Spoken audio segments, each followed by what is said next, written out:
Hey, what's going on? It's Kyle Henderson of BAMA Football on YouTube. Hit the thumbs up, like, and subscribe. Chris Lowe had a tweet yesterday. It said that Ole Miss felt that Alabama was vulnerable and that Ole Miss felt that they could come into Bryant-Denny Stadium and take advantage of a vulnerable Alabama football team. I think a lot of people, a lot of teams are going to find out very quickly that this Alabama football team is built on defense, a power run game, and a team that if they find its identity on the offensive side of the football is the same Alabama football that has been beating the rest of the SEC West for the last several seasons. Alabama's offense, I think, is starting to step forward. What I mean by that is the play of the quarterback. The cake is baked. Yesterday, Jalen Milroe, 17 of 21, a touchdown and an interception. I know, the interception was bad. The 3 interceptions that he has on the season are unacceptable. But I think when you look to what he has done from the Texas game to the game against Ole Miss, there's been a step forward. 17 to 21. There were times yesterday that Jalen Milroe could have forced a bad ball. There was times that you were probably frustrated that he took a quarterback sack, that maybe he didn't dart off to the outside right when he had what looked to be a lane. The thing was, in crunch time, Jalen Milroe came through.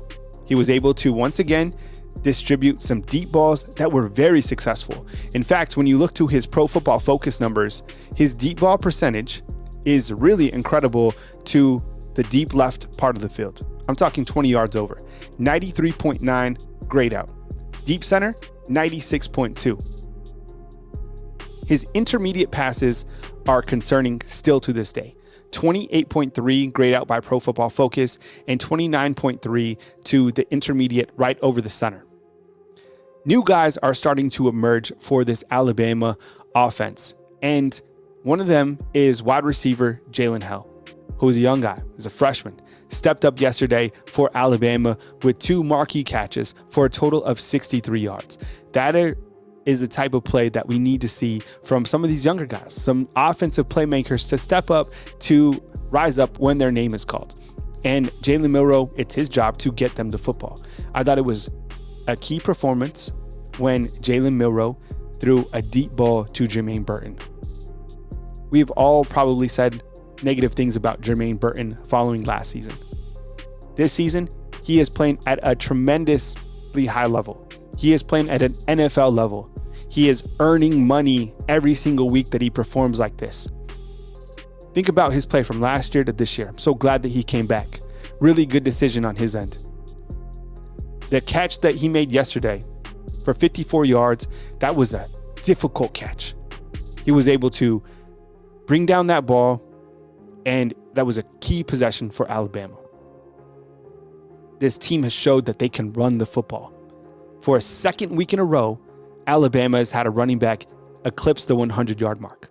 Roydell Williams against South Florida, and against Ole Miss, it was Jace McClellan, who had 105 yards and a touchdown. 6.2 yards per carry. He ran angry. He ran physical. He was shifty when he had to be. Now, Jason Roydell, that's a serious combo. Each of these guys has power, speed, and the ability to make defenders miss, but the ability, most importantly, to keep the chains moving. If the offensive line can continue to get a push, open up lanes, Alabama can control the time of possession in a world where college football, the games are shorter. Maintain of time of possession, and you're going to have a better chance to win marquee football games. Because I'll tell you what, the upcoming season schedule for Alabama is difficult. Games on the road against Mississippi State, Texas A&M, the home matches against Arkansas, Tennessee, an open week before you bring in LSU. Those are all challenging. Not to mention the back-end game against Auburn on the road. Those are challenging games. Alabama has to be able to establish a run game, and Jalen Milroe has to be able to continue to improve in those intermediate passing lanes. If they do that, this team is winning all of those games. And the main thing is the defense. Yesterday, what we saw from Alabama's defense was phenomenal. 100%. That team wins a conference championship. That team wins a SEC title.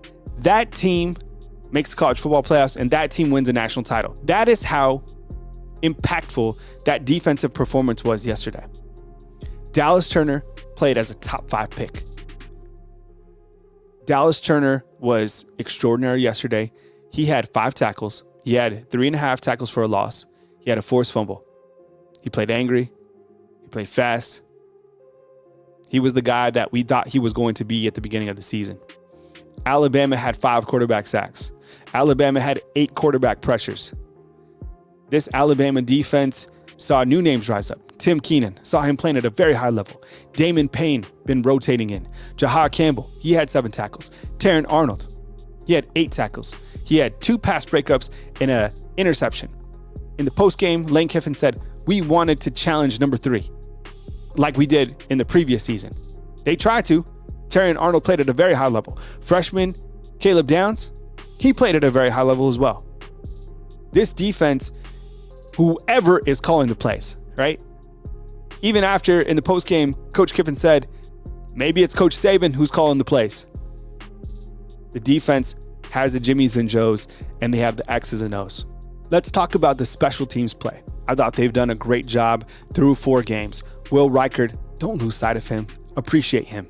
He is 7 of 7 on field goal tries. He has 32 points already this season. The next player that has the most points is actually Ty Simpson, who has 14 points.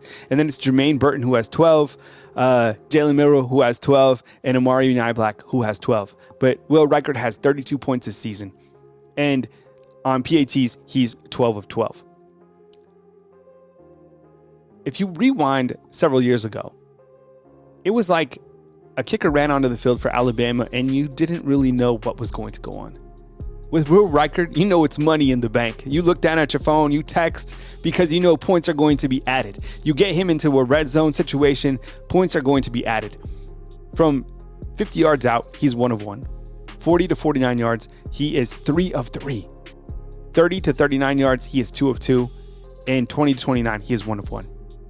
The play of James Burnham at the punter position has also been elite. He has 19 punts for 916 yards. He's averaging 48.2 yards per punt with the longest punt of 61. College football at times can be a field position game, especially when you have a defense as dynamic as Alabama.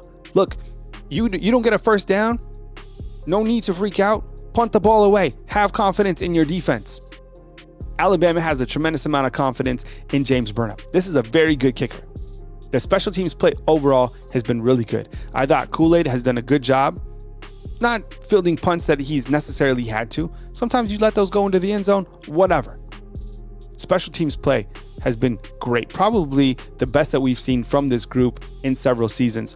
Don't forget about the special teams play. Now let's talk about Alabama's schedule coming up after their victory over Ole Miss. So Alabama will now take on Mississippi State. That game is at 8 p.m. in Starkville. Alabama will then take on Texas A&M on the road at Kyle Field. Now remember, the last time that Alabama was in College Station, it was Jimbo Fisher who beat Nick Saban head-to-head. Alabama will then host Arkansas, KJ Jefferson, Sam Pittman, coming to Tuscaloosa for Alabama's homecoming. That'll be on October 14th. Now on Saturday, the 21st, the 3rd weekend in October, Tennessee is coming to Tuscaloosa. That's a redemption game. Remember, Tennessee was able to beat Alabama last year at Neyland Stadium. This is great news that after that, the weekend of October 28th, Alabama has an open week. That means you have 2 weeks to prepare for LSU, another team that beat you last season. And another piece of good news, that game is also at Bryant-Denny Stadium. November 11th, Alabama will then travel to Lexington, Kentucky to take on the Wildcats, followed by a matchup against Chattanooga before they play Hugh Freeze and Auburn at Jordan-Hare Stadium in Auburn, Alabama. It's a difficult schedule. Alabama has not played 4 quarters of football just yet this season. In fact, one of the stats that stands out to me is the fact that Alabama, throughout these last 3 weeks of play against Texas, South Florida, and Ole Miss, they have not led in those games at halftime. They were trailing against Texas. They were tied with South Florida 3-3 at halftime. And then against Ole Miss, they were trailing 7-6. You can't be a second half team. You have to be a 4-quarter team. Alabama hasn't put together 4 quarters, and that's okay. It's a long season. You can't overlook Mississippi State. You can't look any other teams on the schedule clearly. Don't let this be a trap game. Focus on the attention to detail, and as Coach Saban says, focus on the pride and performance. run the football, eliminate turnovers, eliminate the penalties, figure out what's going on with the missed snaps. That can't be going on anymore. On one of my shows, I just asked the viewers, how many missed snaps have you seen this season? I think it's 9. 9. And why was Alabama yesterday in shotgun from 1 yard out? Jalen Milroe falls down. He's into the end zone. You got to fix things like that. Those mental items that are going to take you away from winning big games. And there's plenty of them on the schedule, as you can see. Fam, like and subscribe. I appreciate you guys being here and helping us get to 100,000 subscribers right here on YouTube. From beautiful Tuscaloosa, Alabama, Kyle Henderson, of BAMA Football on YouTube.